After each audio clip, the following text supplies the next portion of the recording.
Having more wins on the road than at home continued last night. Klay Thompson returned to the starting lineup and scored 28 points. Jonathan Kuminga added 18, and the Warriors pulled away in the second half to beat the still shorthanded Miami Heat 113-92. Steph Curry had an epic three from the Heat logo. Curry still believes his squad can do something in these playoffs. Take a listen. Our record doesn't – you are what your record is. I mean, that's what the line is, but we do feel like we've kind of underachieved on that front. But there's still belief that you can get hot, that you can establish the identity that you need to have to be a team that can win 4 games against anybody in the Western Conference in a playoff series. And until we don't have that opportunity anymore, we're going to still believe it. You are what your record says you are, the great Bill Parcells. The Lakers have been stuck in the number 9 spot for a while jockeying for position continues. The Warriors' win last night puts them 1 game up on the Rockets for that final play-in spot. Houston, the hottest team in the NBA, riding a 9-game winning streak. Our crew is back. Tim Legler, Brian Windhorst, and, of course, Christopher Mad Dog Russo. All right, Chris, let me ask you this. Are the Warriors in danger of missing the play-in tournament? I think they definitely get in. They have tiebreaker over Houston. I think if they have to win a couple games at the end to get that 10th spot, they will. Now, I'm not sure if they're going to win 2 games on the road to get into the main body of the postseason. Because if they're the 10th seed, they're going to have to beat the 9th seed, might be the Lakers. And if they win that game, that doesn't get them in. They got to play the loser of 7 and 8. On both on the road. So just to make the playoffs, guys, they're going to win 2 road games just again, and then they're going to probably play Denver. So I'm not sure what the length of their postseason schedule would be, but I do think they at least get into the play-in spot. It's favorable for them right now. I think they're going to get in, too. And their schedule is significantly easier than Houston's. I think Golden State has 5 games remaining against teams playing for absolutely nothing. You've got to take care of business on all of those. Then they've got a few other teams. Just hold your head above water, go 500 in those games. You're going to get in. The big one is next Thursday. They play Houston next Thursday. And even though they have the tiebreaker already, if they go into that game and they're still 1 game up and they beat Houston to go 2 games up with the tiebreaker, it's a wrap. They're going to get in. That is the game. It's next Thursday night. It's a huge one. Listen, what Steph Curry said, there's a lot of truth in it if you look at it from the standpoint. They've played more close games than any team in the league. And they've had wildly inconsistent years out of a lot of guys on that roster and injuries. And yet they're still kind of floating around. And they have nights like last night when Klay plays like that and you still go, wow, there's still a team that's so compelling and interesting and potentially dangerous. But right now, all they have to focus in is let's just get us in to a play-in situation, and we'll take a shot any night of the week with those 2 players, particularly Steph and Klay. Wendy? Yeah, oddly, they're a better road team than they are at home, which is something that is sort of epitomizes their season. My concern with them is that even now, 70 games into the season, they still don't know how to play. And that was shown last night. They got a break when Jimmy Butler was a late scratch in this game due to an illness, and that no doubt played a factor. Steve Kerr changed his lineup again, putting Klay Thompson back in the starting lineup, and it was a great move. He had 28 points. It was a terrific game. Obviously they've got to take care of business. On this road trip, they have a pivotal game tonight in Orlando, second night of a back-to-back. Orlando's better rested. They're playing for positioning. That's going to be a tough one. But then their next 2 games are at Charlotte and at San Antonio. They should be able to take care of this. I think they're in okay position. My bigger concern is, again, they don't have a formula. Kerr has been all over the place trying to look for something. Just when it looked like he had something going, Steph, sprains his ankle. They haven't really gotten back to that rhythm. More than anything else, I just need to see them knowing what they're going to get on Wednesday versus what they had on Tuesday. And I think if they get that, then we have a different conversation. Mm-hmm. Wendy, I want to come right back to you on this. Do you feel like it's time to break up that Warriors core? I won't call it the Big 3 anymore. Yeah. So, Joe Lacob, their owner, gave a very interesting interview in February. Now, when he gave this interview, they were really rolling and it looked like they had their stuff together. And I think that's important context. But he said in this interview with The Athletic, our plan, I think he said either plan 1 or plan 1A, I think those were his words, is to get under the luxury tax next season. And I don't blame him. They have paid hundreds and hundreds of millions of dollars in taxes over the last decade. This year's roster is costing them over $380 million, including the taxes. I don't mind him saying we got to get out of this because it's not just the actual money. Being that far into the tax affects what you can do as a team. The only way to do that, guys, is to break this team up. I mean, you can't have both unless somebody's taking minimum contracts or something like that. And so that means either they're going to let Chris Paul go, and Chris Paul, not that he's a transformational player, but if you pick up the option in his contract, you can trade that for a big piece with draft picks, or they're letting Klay Thompson go. And so it's not, again, I don't want you to focus on Chris Paul. I want you to focus on the Chris Paul roster spot, $30 million piece that they could use to get something else. If they're going to get under that tax, and that's truly plan 1A, as he says on the record, they have to be broken up.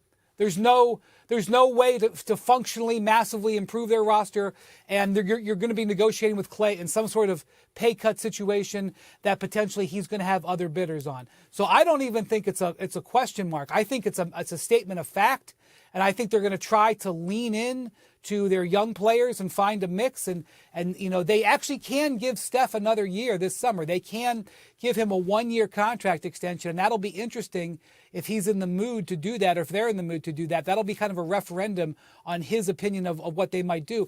But I think they're absolutely, in one form or another, breaking this team up. Well, Wendy, the only problem I have with that is, well, first of all, the two moves you're talking about, Chris Paul and Klay Thompson, I wouldn't describe that necessarily as blowing it up. Those are options. Klay Thompson has an option to leave if he wants to.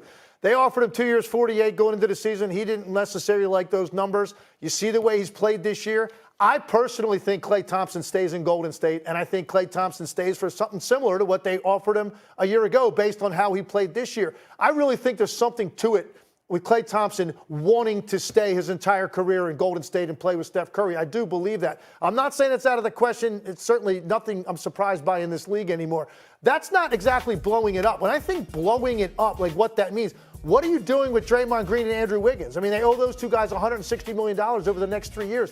What are you getting in return that keeps you competitive? Nothing. That's my point. And if you have Steph Curry on your roster, 36 years old, I believe he is, like every year, it's incumbent upon you to try to stay competitive. I don't think you can go into a mode where you get back assets with Steph Curry at this stage of his career, where he plays out the rest of the way on bad teams. I think there's a difference. There's a difference between the concept of a rebuild and the concept of a breakup. Because Kevon Looney, who's been a part of their 4 championships, has also got an option, a team option in his contract. There's other ways, to use the word breakup that doesn't mean necessarily rebuild. But there's no way this team is coming back this expensive as structured next year. To me, they're going to break up some giant pieces. Well, here's the way I would answer it. Are the Golden State Warriors with Curry going to win another championship? And the answer is no. They are not a champion. Last year, they were fortunate to get out of the series against Sacramento. They lost badly to the Lakers. Curry, as you just said, Tim, he's 36 years of age. I don't know what they're going to do with Thompson. Green's not young. They're 2 games over 500. They are not winning an NBA championship. They are like a lot of those teams when they get old. These franchises Bird didn't win championships at the end of his career. The Bulls haven't really been back as a big-time team since Jordan's left. The Spurs have been a mess. It's very difficult to win 4 or 5 championships, keep the same guys because of contractual things, and then what are you going to do? You're going to probably be 42-40.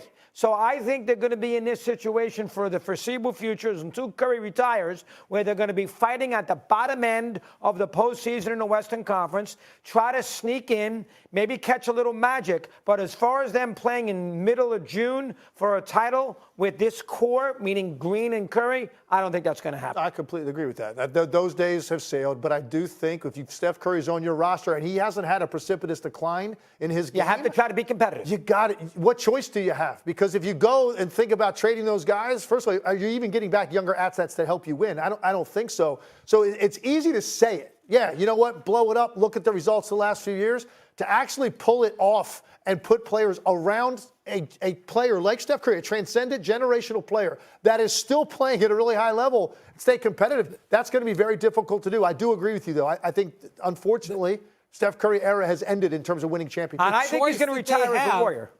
The choice that they have is to keep spending because they could take Chris Paul's contract. They have 2 first-round picks they could trade and go into the market and do something, or to cut spending. To me, that's where the rubber meets the road. Are you going to continue to spend like this to surround Steph, or are you not? And the owner is on the record saying plan 1A is to stop spending. I mean, I'm standing on that. And I think I'm sure everybody in the Bay heard him say that. Yeah. All right. Dre and Steph are still under contract. through next season. We will leave it there. When we come back on First Take, back to the NFL. Will there be a quarterback controversy in Pittsburgh? We disagree about whether the Steelers will have to rethink their decision on who will be under center this season. Ryan.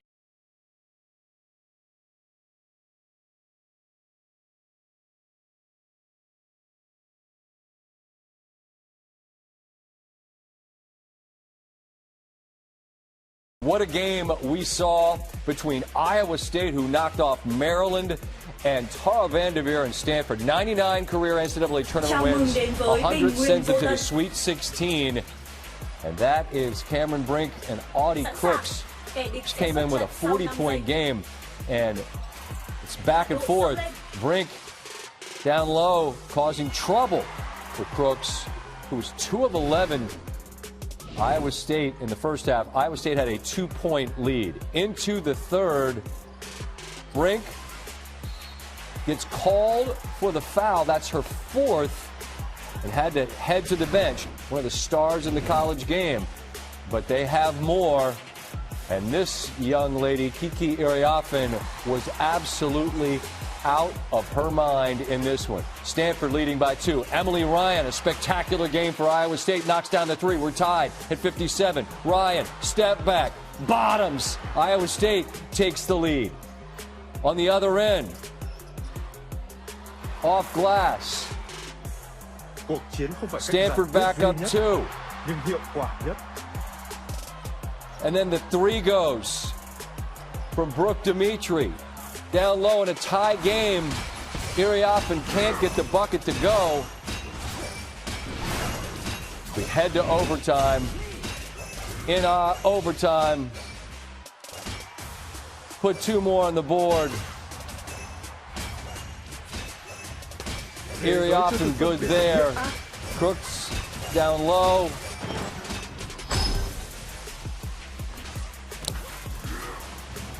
Iriafen. Stanford up 2. On the other end, Addie Brown, a 3. Brooke Dimitri, it's your turn, and we need it if we're Stanford, and we get it if we're Stanford. Shout out to Stanford Steve. 2-point game.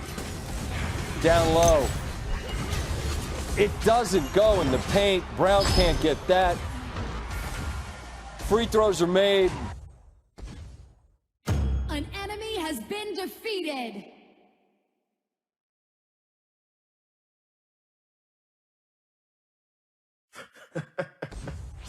Lịch sử luôn được viết lên bởi kẻ thắng.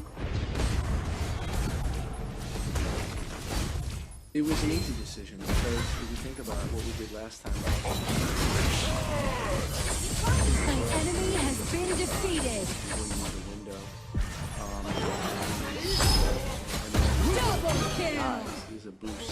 You have been defeated. And you can see how impactful he was in the 45. And, you know, typical Tyler, we get into an argument in the locker room and he wants to play more. And, you know, guys are asking, why can't he play more? You know, that's the whole thing. And, but we had to stick to it. That's what we agreed with his club. And for us, as much as I wanted him in the game, because I did, you know, it's a safety thing. We want him to make sure that he gets back in a healthy way because he has a lot more games to play.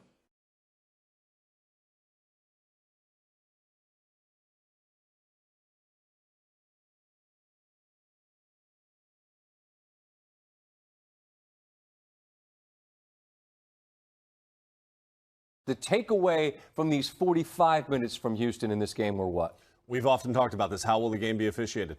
You know, if they're allowed to play free and be physical at the defensive end of the floor, they can really become disruptive.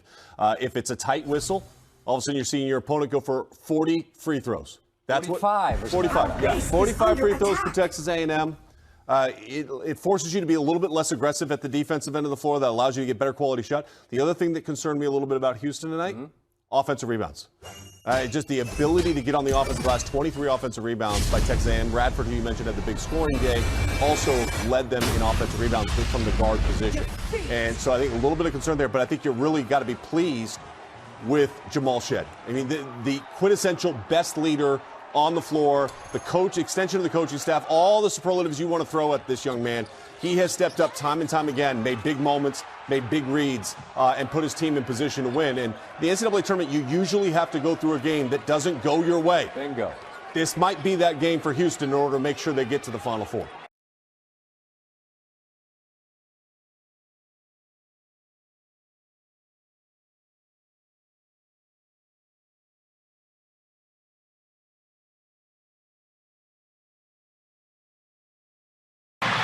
Picture perfect offense from Virginia Tech.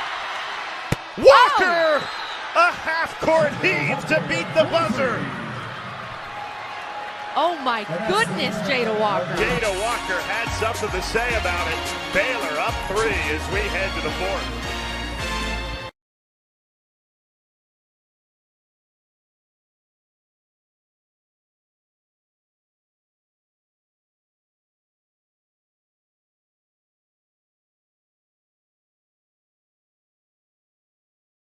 For Kara Lawson's team, who played the 4th toughest schedule, who before this year had never played point guard. And a nice still on the bench with 2 fouls. But they got a 3 from Richardson. To get Ohio State's defense to collapse. Richardson again. Richardson. Step back. Over Taylor. And nobody can stop her from Duke. Reagan Richardson. This tournament, early matchups. Sure do. Goodness. Richardson ties it at 47. In the ACC this season, Reagan Richardson, are you kidding me? Kanoa back on the floor. Kicks it out, open 3. Richardson puts it in. So much buzz around this tournament, and rightfully so. And so much buzz for Reagan Richardson. In the crowd here for Ohio State fans, she's done that. Richardson. Fade away. Got it. What a shot. Back-to-back 25-point games. Richardson does a great job getting herself open. Richardson floats it in. The Duke Blue Devils are dancing on to the Sweet 16 for the first time since 2018.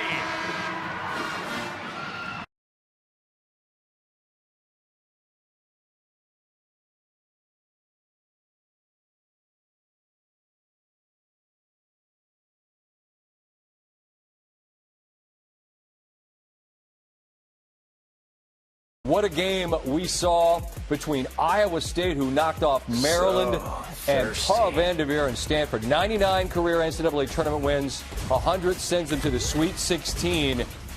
And that is Cameron Brink and Audie Crooks. Just came in with a 40-point game, and it's back and forth. Brink down low, causing trouble for Crooks, who was 2 of 11. Iowa State in the first half. Iowa State had a 2-point lead. Into the third, Brink gets called for the foul. That's her 4th, and had to head to the bench. One of the stars in the college game. But they have more. And this young lady, Kiki Iriafen, was absolutely out of her mind in this one. Stanford leading by 2. Emily Ryan, a spectacular game for Iowa State, knocks down the 3. We're tied at 57. Ryan, step back, bottoms. Iowa State takes the lead. On the other end, off glass. Stanford back up 2. Never forget. And then the 3 goes from Brooke Dimitri. Down low in a tie game. Iriafen can't get the bucket to go. We head to overtime. In overtime, put 2 more on the board. Iriafen good there. Crooks down low.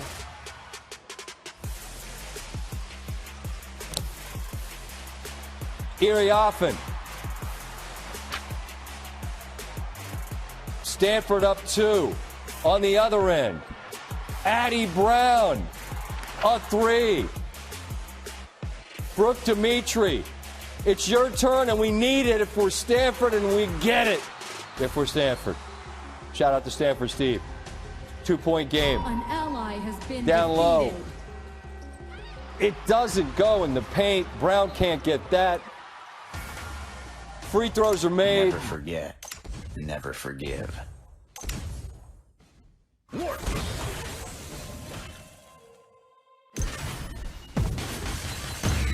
have defeated an enemy.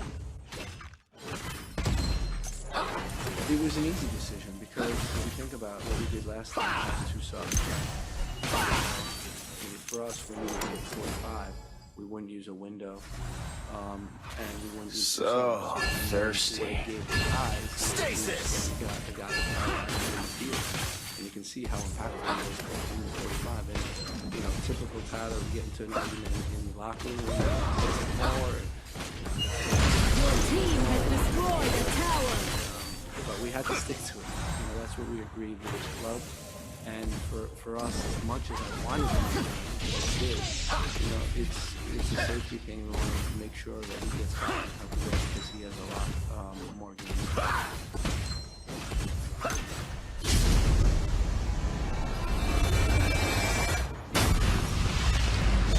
Victory!